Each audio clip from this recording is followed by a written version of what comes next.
Welcome to the Cash Flow Project Podcast. Are you looking to better your financial situation by increasing your cash flow? Too busy to hunt for real estate deals or don't know where to start? Then you're in the right spot. Join us as we dive in and talk about investing for cash flow using multifamily real estate. Welcome to the Cash Flow Project Podcast. I'm your host, Steve Fieros with Tri-City Equity Group. Today on the show, excited, we have Blake and Jessica Thompson on the show. They're on the road today, so I really appreciate them taking time out to, connect with us and the listeners, share a little bit about their story. They're the founders of Spear Point Group. They started investing in 2018, so been going at it for a few years, buying their first duplex off the MLS. They quit their jobs, left the West Coast, San Francisco, moved to Idaho. So excited to hear about that journey, and started doing real estate full time. They've grown to 20 doors through a portfolio, looking to scale up now at this point, and they're also expecting their first child. So super excited. Congrats to you guys. And welcome to the show. Thanks for having us. Yeah, no, excited to have you guys on. And like I said, thank you for again for connecting with us as you guys are traveling. And I know you guys are checking out projects and kind of doing some different things on the road. So really appreciate you taking some time out for us. But yeah, for those of our, for our listeners who may not be familiar with you or haven't, run across you guys, tell us a little bit about your story. Like, who are you? How'd you get started in real estate? And just give us a little bit of your background. So we met in San Francisco, and we were both working full-time jobs. Blake was in the union. I was an environmental scientist, and we decided to get married. And we said, oh my goodness, we need to start building our rental portfolio. It did help that our family was really like, hey, you guys need to do this. You guys got married. Now you need to start getting rentals. And so my brother said, hey, I found this duplex on the MLS. If you don't buy it, I'm going to buy it. And we said, oh, okay, I guess we should probably buy it. Big brother said, go for it. So we said, sure, it can't be that bad, right? It was actually a life changer. And Blake and I, we drove down almost every weekend to work on it. This was about 2.5, 3 hours outside of San Francisco.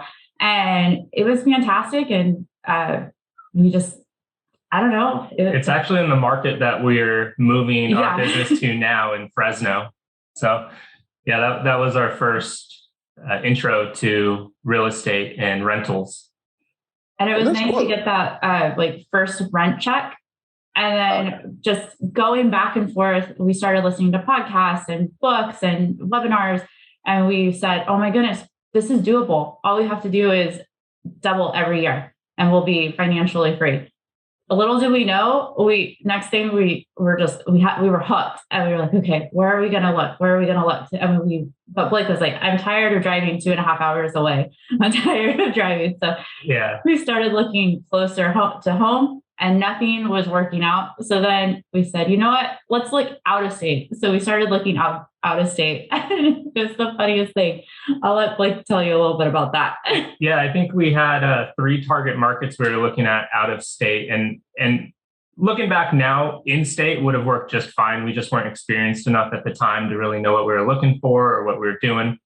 But I believe my cousins wanted to look at Coeur d'Alene, Idaho, and they're always wanting that as a vacation place. Hey, let's get a rental here. Let's do this here. So we decided to look there, and we reached out on some real estate forums, Bigger Pockets being one of them. And we said, hey, we're going to be going to Idaho during this week. We're going to be in northern Idaho this time and southern Idaho the rest of the week. And we had a whole bunch of investors reach out to us. And when we went there, we met with a bunch of people. That's all we did. We sat down for coffee. We drove the streets, looking at the market, seeing what was going on. And when we were in southern Idaho, we met with a wholesaler, and it was his first deal. He didn't have it under contract yet, but he had this fourplex that he was talking about. And right away, Jessica and I were like, hey, we'll buy it from you. And he was like, well, that's awesome. It's not under contract yet. I'm going to trust you guys and take you guys buy it. Don't be talking to the sellers or anything. And we're like, okay. We ended up buying that from him. And it's kind of crazy how that one worked, because we were going conventional financing on it. And our lender's like, hey, we don't accept assignments. I'm like, what? How does this work then? Like, we've never bought from a wholesaler before. And he ended up becoming our realtor, and he's never done a realtor deal. That's not why he had his license, right? So he was trying to learn the process at the same time, and it was just a fun experience. But we ended up buying a fourplex from him, and then when the day we closed on that, our lender's awesome the way he stacked this all so it wouldn't show up against our debt and everything. But the day we closed on that fourplex, the realtor that we met up in northern Idaho called me. And I remember I was in construction. I was at work around the tractors and stuff. But I remember he called me. I was standing there. He goes, "Hey, I have this single family house. It's total wreck, total cat house. But it goes on market in about an hour. Do you want it? Here's a little 2-minute video." And I looked at it. I'm like, "Okay, let me call my wife." So I called Jessica, and she goes, "Yeah, let's do it." So we ended up buying that the day we closed on the fourplex. And then I think we closed on October 6th, right? Yeah. And then next thing you know, we go, "Oh, how are we going to rehab this house?" Yeah. We live in San Francisco, and this is like 900 miles away in northern Idaho. Right. So, and we were like, we have full-time jobs, but we were like, you know what? Let's just go for it. Yeah. Between the cash flow of the fourplex, the duplex, I was like, it covers all of our basic expenses. So we said, you know what? Barely. But you know what? That's okay. Like Taco Bell for dinner, barely. And this is even you guys living in San Francisco, like this, buying the property. We lived outside of San Francisco in like 20 miles or so, but yeah. I got you. But it covered the mortgage on our home too. So that's awesome. Right. So we said, you know what? Let's do it. We only live once. So next thing we know, we tell our parents, "Hey, by the way, we're quitting our jobs and we're moving to Idaho." We had them over for dinner, and this is when we told them. And they all looked at us like we were crazy. And they said, "What?" And we're like, "Yeah, we put in our 2 weeks." And they're like, you did what? You're walking away from like actual good paying jobs? And we're like, "Yeah, we are." Yeah, we had careers going for us, making okay money and, just room for growth. And we're like, "Hey, we're walking away." And like jaws dropped. And we ended up getting a moving truck. I think it was a 38-foot long U-Haul with a tow behind car. And we loaded up our dog, our geckos, all our other pets, and off to Idaho we went. And I remember it was a 17-hour drive, and we got there at about 12:30, 1 in the morning, and we're in t-shirts and flip-flops and shorts because we're from California. We open up the door, it's like 30 degrees. Like, uh-oh. But our heater worked, so it was fine. We opened up the door, and the smell of cat just like blew your hair back. We're like, what did we get ourselves into? And we ended up, the furnace worked. So we just cuddled into we opened up the back of the moving truck, and the way our parents helped pack the car, all the mattresses and stuff, everything we needed was packed first. So we didn't have access to it. But the dog bed was right there. So we slept on the dog bed. Yeah. First night in Idaho, in the cat house, on the floor with the dog. In the dog bed. Yeah. That's awesome. I'm going to back up a little bit here because there's a lot to unpack there. Yeah. For one, love you guys' energy. I can tell how you got into so many deals so quick. For one, but I'm going to back up because a little bit. You mentioned earlier that your family was even encouraging you guys to go ahead and get into property. So that's awesome because I think a lot of times people can have a hard time if they don't have necessarily, like I say, a background in real estate or people that are willing to encourage them on that end. But it sounds like you guys had at least the support system kind of in place to help you guys, at least in that way. Because for me, I've seen a personal experience, like mindset is always a huge deal. Mm-hmm. So that's great. And you guys are just diving in, failing forward. That is amazing. Because somebody could have just walked away from that first deal. It's like, okay, well, how do you do an assignment? Yeah, lender's not going to go for it. Well, I guess we got to walk away, right? Like that's one obstacle. Of course, like that's but it's like, okay, no, let's make it work. And two, kudos to you guys for investing out of state. I'm also in a very expensive market. I'm based out of Hawaii, so we got a lot of people that are such high barrier to entry. It's like, well, I can't start out here. It's too expensive. It's like, okay, well, that's fine. You guys are in the Bay Area. It's like, well, it's pretty pricey out there too. And I've seen plenty of other people do it too.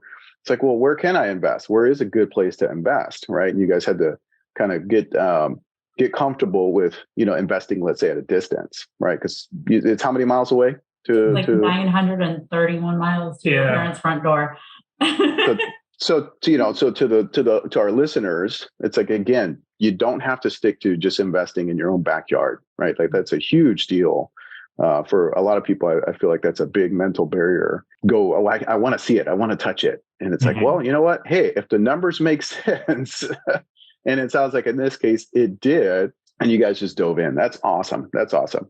So now you got the dog sleeping in the bed, and you're in the cat house. At least you're warm and cuddling in Idaho.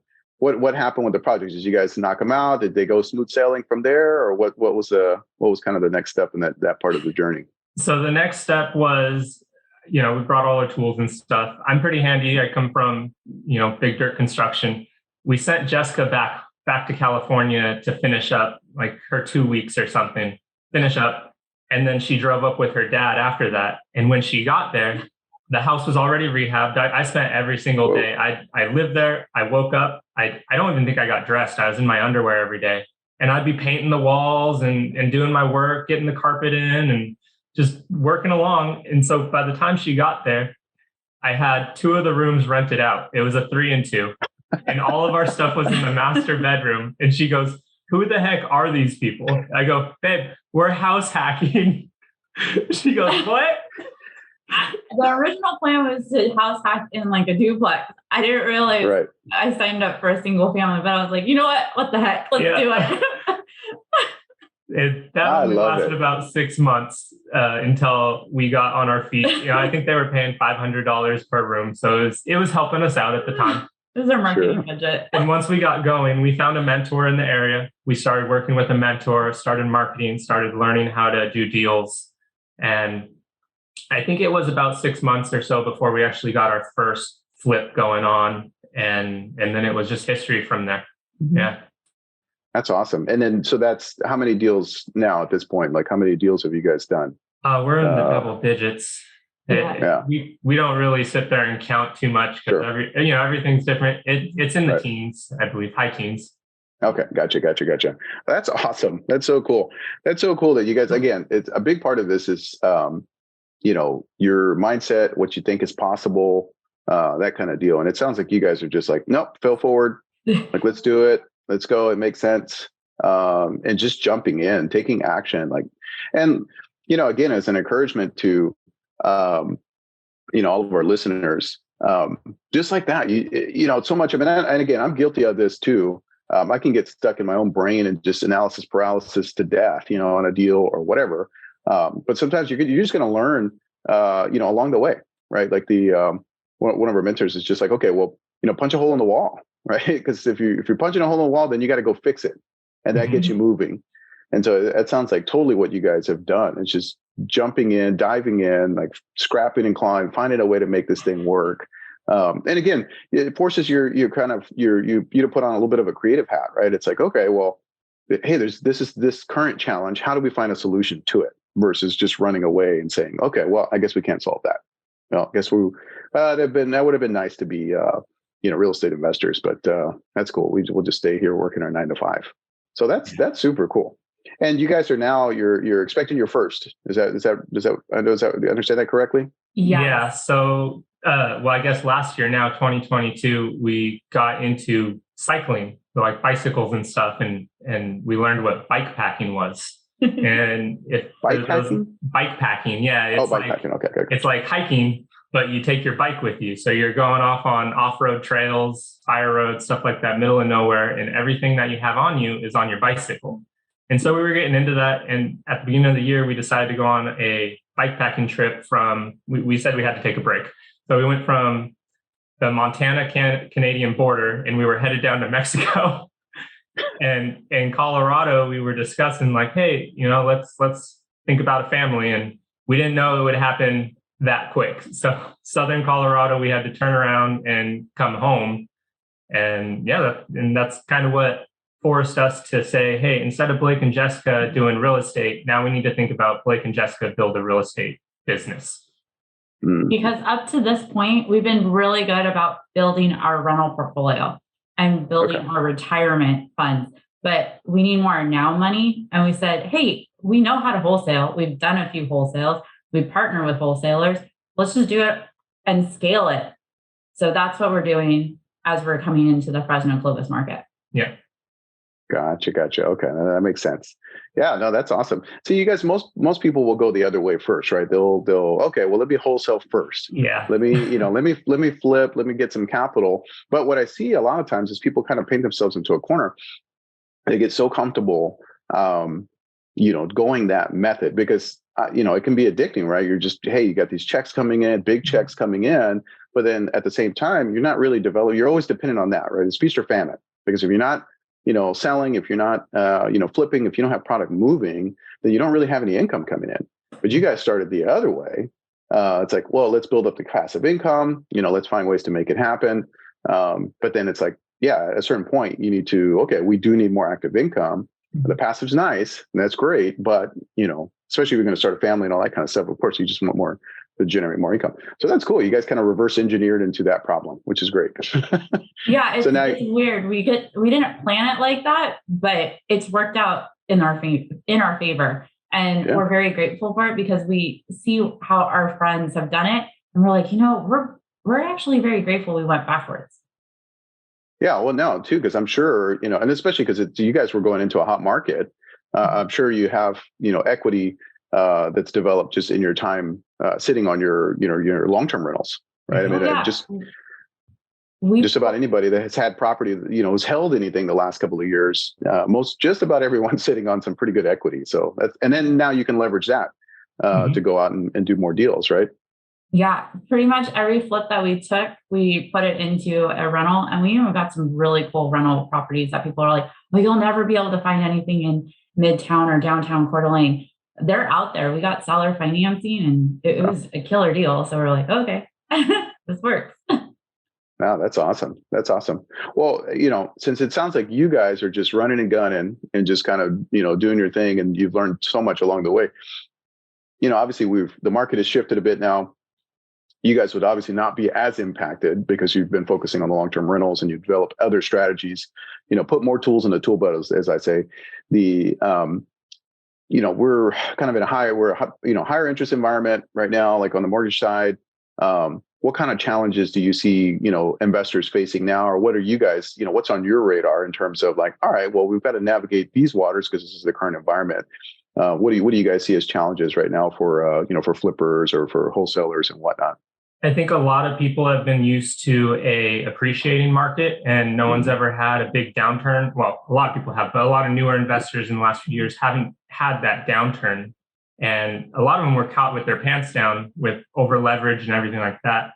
I think going forward, people need to start calculating in like a 10% decrease from the ARVs and stuff like that going into this downturn, calculating for that. And just being very conservative with your numbers and just learning to walk away. If it doesn't work for you, it doesn't work for you. Do not make the deal work. If it doesn't work. Don't chase it. Learn to say no. Yeah, that's happened to us. And we learned our lesson, but it was a valuable lesson. And in the long run, it's probably saved us a lot of money. and a lot of money. And I'm sure just a lot of headache and heartache and just, dealing with stuff that you're just trying to force, right? Versus like, okay, yeah, this is a good deal. But this is also not the market to like test the waters on new stuff or push value or that kind of deal. So yeah, I think you're absolutely right on that one. Well, being that you guys are doing this as a couple, and that's amazing. I love that because I know I hear that from a lot of investors. It's like, well, how do I get my spouse on board? Going into this real estate thing, it's so cool. It's usually one or the other from what I've seen. And then one partner will kind of come on board later once they kind of see the fruits of, kind of all of the, the work that goes into it. How's that been for you guys? How's that been working with each other? Because it sounds like you guys are both like, no, we're both in, let's do it. It's awesome. I love it. I get to work with my best friend all the time. And it doesn't even feel like work half the time. Like, yes, okay, we're like, oh, we have to get this done. But for the most part, it's just living life. There's been a lot of growing pains. Don't let her fool you. No, it has, but like overall. But it's made our relationship a lot stronger, and there's no one else I'd rather do this with. And I feel like her strengths fill my weaknesses and vice versa. And it's been real great. That's great. I mean, that's great that you're able to identify that too, because that's part of the challenge, right? It's like, well, usually, you have complementing skills, understanding relationships. I've been very blessed to have been married for a number of years. And that's one of the things too, right? You want complementary in your spouse, but you do also want complementary, traits and qualities in your business partner, which, in this case is, each other. No, so that's huge. And the fact that, you guys you've been together how long now? 5, 6 years. Yeah. I don't remember the date. I'm like 5 or 6. We got married in 2018. Yeah. So married for 5, together for 6. Okay. And you're doing all these deals. And so, it's obviously, like you said, you've gone through the crucible because it's going to force feed issues, right? Like now that you're also working together, that's obviously going to bring up other things, but you're working through them. You guys are seeing success. You're both wearing smiles on your faces. And so that tells me a lot.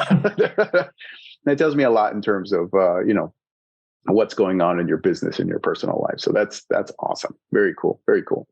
Well, throughout all of this, how important has, mindset been to you guys? Like, well, getting through this, it sounds like you guys have had a journey, obviously you're overcoming issues. How do you see, kind of your mindset through all of that, like both individually and, together kind of playing into, the success that it seems like you guys have had? There's definitely been times where one of us is on the downward turn and the other one, thank goodness that we have a partner, because the other one's like, no, let's get you out of this. This is where we're going. Look forward to this. And every few months it'll switch back and forth. And it's funny if you track it, it's funny to see. Yeah, it's very nice that one's like, no. It's going to be fine. We're doing great. Even if you're like, I don't know, just say, we're going to do fine. We're going to do great. And then it works out. We'll just figure it out. But yeah, it's definitely, mindset is a huge thing. And surrounding yourself with the people, like even like friends and family, like we've had to learn how to like cut people out of our life if they're not supportive or if they're just like a time suck. We can't do it. Like we have to protect our mindset and our business and our family life. Yeah, no, I absolutely agree with that. I mean, that's a life lesson too, right? I mean, of course it's a business lesson, but even for your own sanity and your relationship, your marriage, it's like, okay, yep, love you, family members or friends or whatever from, that don't, because not everybody gets it, right? Like you guys are, obviously committed, to doing business together, making your relationship work, making, your real estate decisions and all of that, be a success.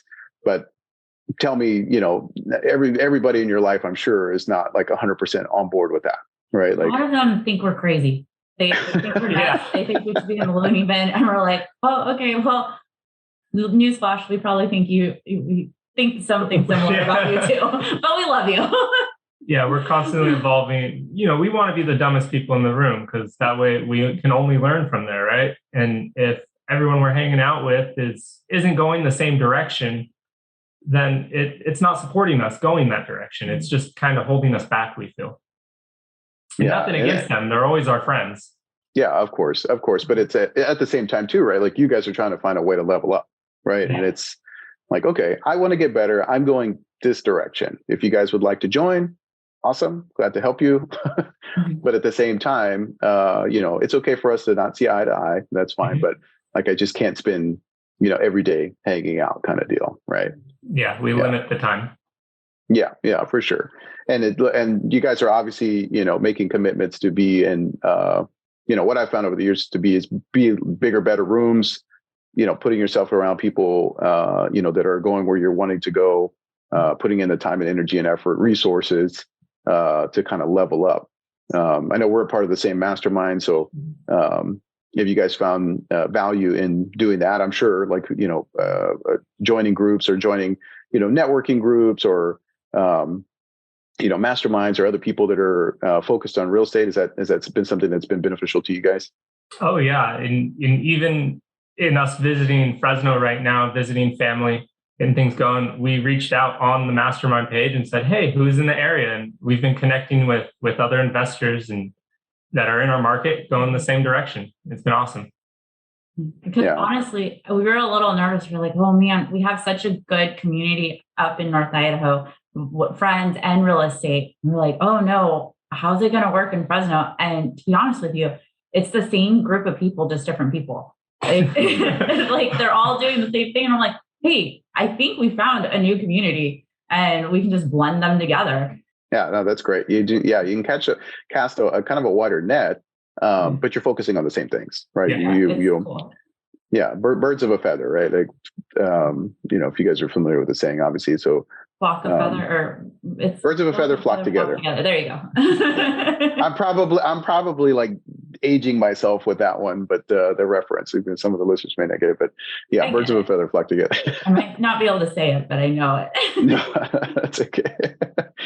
So what's the, what are you guys currently working on? Like any active projects, or is at this point, it's like now you're transitioning to, wholesaling more or flipping more, or what's the current focus for you guys? I mean, obviously, besides prepping for, a family and, baby and all that kind of stuff. Yeah. So right now in Idaho, we told ourselves we're cutting all our projects. Like we finished up our last flip that we were doing, and we said, let's stop doing projects. Let's focus on scaling and getting systems in place. So that's what we're really focusing on down here in Fresno. And the funny thing is, we actually do have a project going up in Idaho. We told ourselves no more mobile homes. And then a friend called us and he goes, hey, I know we decided no more mobile homes, but I'm going to pass on this one. Do you want it? And we're like, no. And then we were driving by and we said, well, let's just go on the seller meeting for practice. And we went on a seller meeting and this guy wanted $6,000 for his mobile home on lease land. We're like, okay. And we ended up talking him down to $3,000 and told him, hey, we're going to wholesale it. Is this okay? He's like, yeah, that's fine. Like he was all on board. And we got home, we posted it on our Facebook, and we had a buyer within 5 minutes for $6,000. So we're like, well, I guess now we're wholesaling mobile homes. So had that been something that you guys is that something like an asset class that you guys had dealt with it at all, like mobile homes, or? Yeah, they kept falling on our lap. So we've flipped a few mobile homes. Okay. But I think 5. Yeah, but just dealing with the park, and it's a different beast. It's a different beast than like your stick built, like dealing with a park versus an HOA. They're a pain sometimes. So we said, we're done. Like even on our vision board, we took a stick. Blake went outside, grabbed a stick off a tree and put it on our vision board and put a car, like threw it a card to be like, no more mobile homes. But now we're wholesaling a mobile home again. So that's the only project we got going on. And other than that, we're focusing on scaling. No, that's awesome. And like that, like you guys are sure we're able to make a quick, couple of $1,000s or whatever, wholesaling mobile homes. So, let that be a lesson to our listeners. It's like, look, there's money, there's opportunity, we'll just say, like everywhere, right? Like don't let it, okay, if you're like in Hawaii, median home price for us is like $1.1 million, right? And so it's like, that scares a lot of people off and who want to get started because of that high price point, right? And it's like, well, yeah, but if in your market, you can do, flip a mobile home or wholesale it or whatever for just a few thousand. Hey, if that's what it takes to get started, go for it, right? Like there's opportunity no matter where you look. You just have to be willing to be open to it for one. And then also too, like take on that challenge and, just get going. That's great. That's awesome. Super cool. Well, at this point of the show, we kind of transition to a little bit of what we call a fire round. Is that something you guys are game for? Of course. All right. Very cool. All right. So first question, and we'll take answers from both of you guys so that, everybody get an opportunity. You guys get an opportunity to share. What is the best book that you'd recommend other than Rich Dad, Poor Dad? I would actually recommend The Richest Man in Babylon. Okay. And it's just a great story. It's about the 10 rules of gold and how to save money when you're starting. And I've read it multiple times when I was just getting in, and I thought it was a good story with good lessons in it. Yeah, for sure. Great book. Yeah. Yeah. So the funny part is I'm not really a reader. Like I'll start reading a book and then I get bored of it. So I don't tend to finish all the books, but one book or one person I do like to follow is Never Split the Difference, and just like listening to the negotiation skills. and always listening to what other people say. So I like to follow him. Chris Voss. Yeah, that's a great book. Yeah, excellent negotiation book. Yeah, for sure. What would you guys, the next question, what would you guys say what's your superpower? Yours is growing a baby. Mine's growing a baby right now. That is a superpower. It's definitely different than I thought it would be, but I love it. That's awesome. Yeah, I guess mine would be just the willpower to keep going. Like if I don't need to sleep that night because I have some work to do, I'll stay up and do that work. It's probably not healthy, but it's what I do.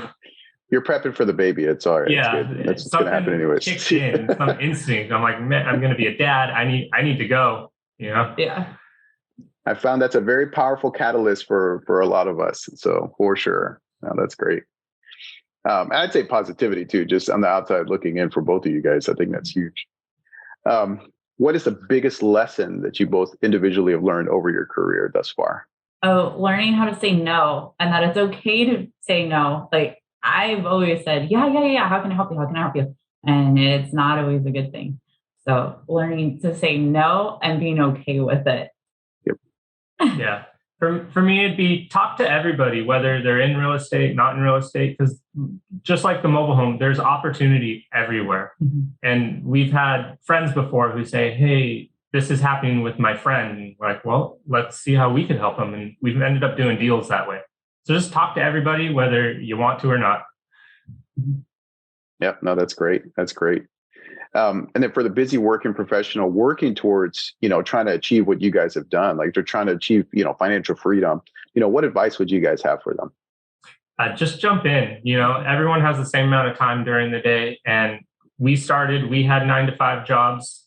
And we were able to just build one rental a year and just start doubling it. So just jump in, do it. Nothing's stopping people. You can do it with no money. Yeah, don't use any like crutch or excuse. Just do it. Like you'll figure it out. You just have to jump in and go for it. And that doesn't mean like you have to quit your job and like Blake and I did. You can do it however that looks like for you. But just go for it. Just get started. Yeah, no, you got it. I think that's huge. Like I said, analysis paralysis is it's so crippling. So yeah, the fact that you can jump in, dive in, get started.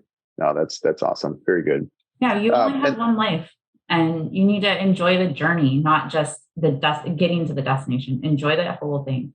Because I feel like sometimes we get lost in saying like, oh, we gotta get here. And then we're like, wait, we're not having fun. And then we're like, okay, now we're having fun. And then we talk about the destination, enjoy the whole thing. I was going to say, it definitely seems like you guys are having fun doing it too, which is so key. You can do it and be miserable, and that's not any good. So yeah. Awesome. And then, if our audience, any of our listeners want to reach out to you guys, what's the best way to get in touch? Our email or our Instagram is info@investspg.com. Yeah. We're going through rebranding right now.